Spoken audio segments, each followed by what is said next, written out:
When working shifts with Adia, it's important to be mindful of meal breaks if one is included in your shift schedule.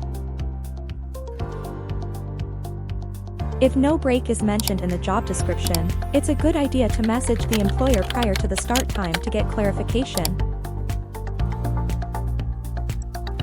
It's also important to understand if a break is paid or unpaid, how much time is allotted for the break, and any other relevant details.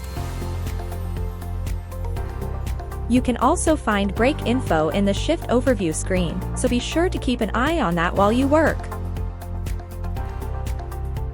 Always notify your on-site supervisor when starting and finishing a break.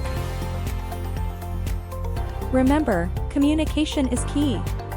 If you ever have questions, don't hesitate to send a message in the app or ask your on-site supervisor directly.